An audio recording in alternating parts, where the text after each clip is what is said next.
Okay, welcome to episode 1 of the Visual Marketing Show. My name's Darryl Stringer. Our co-hosts today are Brad Capone from Knoxville, Tennessee, Kyle Santee from Raleigh, North Carolina, and Shelley Carroll from Greenville, Texas. Okay, team, this is our first episode, so let's just lay a bit of groundwork here. Brad, why are we doing this?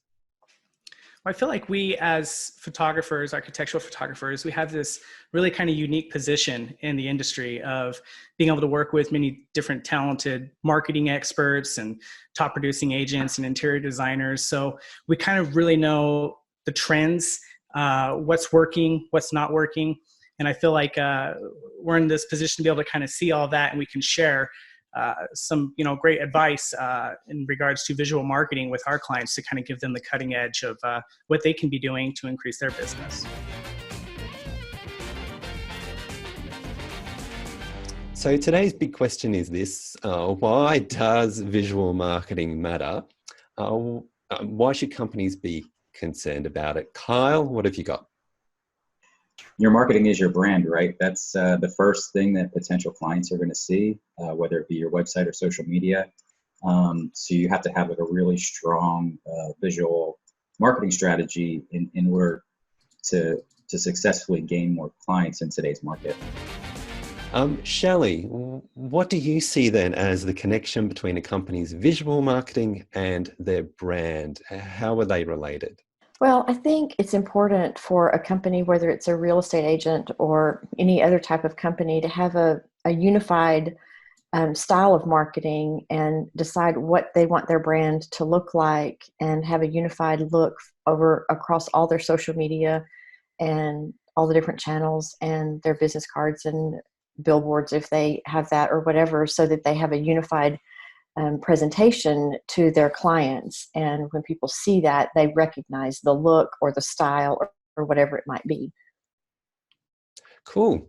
That sounds really good. So it's all about being unified and consistent across everywhere. Excellent. Brad, you've done a lot of photo shoots. Have you got like a really cool story about the successful use of visual marketing, maybe somewhere where it's like really made a big difference somewhere? Yeah, well, I've had quite a few experiences where, especially like on the vacation rental side with Airbnb, where they don't seem to have any bookings. And even though they might have like an apartment in the same building as like 4 other Airbnbs, and those ones seem to always be booked no matter what, and they can't ever seem to really attract anybody.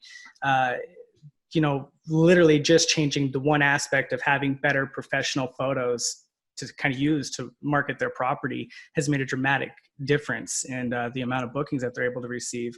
And you kind of hear it so many different times in so many different ways from so many different clients that we kind of all take it for granted in this industry, the critical role that professional photography plays in the different areas of success, whether it be selling the property or just selling the features of the property for Airbnb or Vacasa or whatever.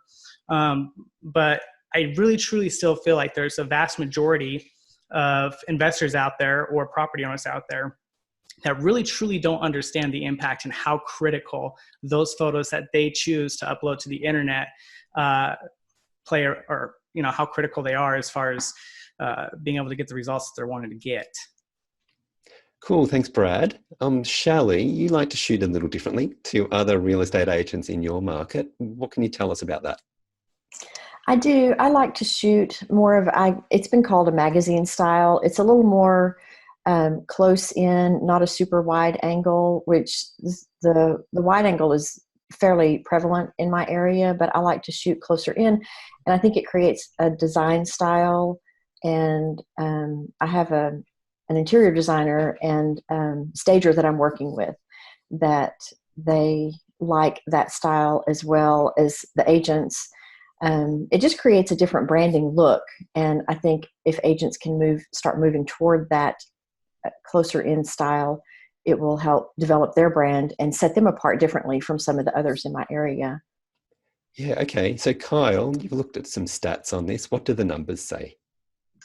Yeah, so I just recently came across something about Facebook statistics when it comes to doing boosted posts from video compared to just a still image. And this company did a side-by-side comparison. They boosted a video post and a photo post, and it ended up being that the click-through rates ended up being substantially less expensive in terms of the video than it did the image.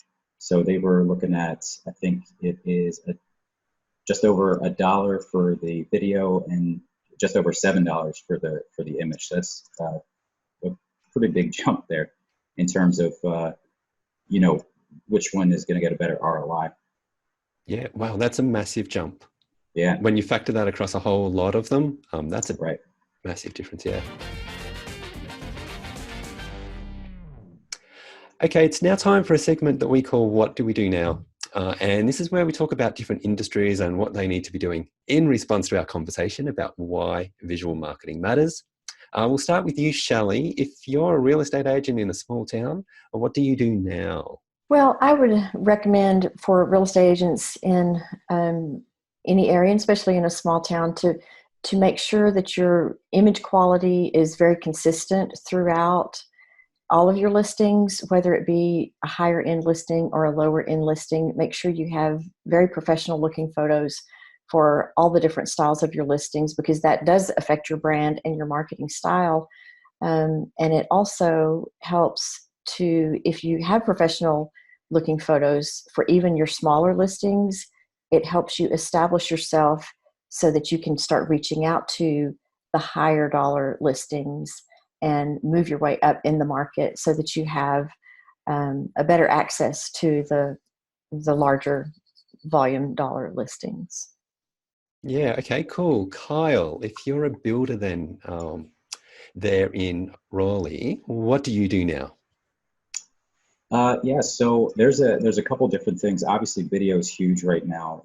You kind of want to start putting as much video content out as possible, really. And I've seen a couple different builders and some agents as well, but it still kind of helps with builders. But somebody on the sales team is literally walking through the house, just like even a simple cell phone video, just walking through the house and just kind of walking through each floor plan and describing kind of the flow of the floor plan and different features and everything. So that's something that I've seen that I thought has been pretty cool and something that would be really good for social media. Yeah, excellent.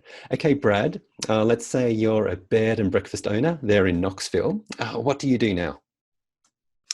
Well, I think right now, with the coronavirus going on, now is the perfect time to update your property photos whilst it's probably vacant. But I guess long-term wise, I think that would be really important for anybody right now to kind of take a look at the photos that they currently have on the internet and make sure that they're actually selling your property's best feature that it offers, whether it be your property's location or the property amenities, whatever it is. Make sure that your photos are telling that story and really highlighting what your property has to offer in comparison to your competition. Okay, that's it for episode 1. Please leave a comment below, subscribe to our channel, and check out the websites for our co-hosts. You'll find that in the description. All right, see you next time.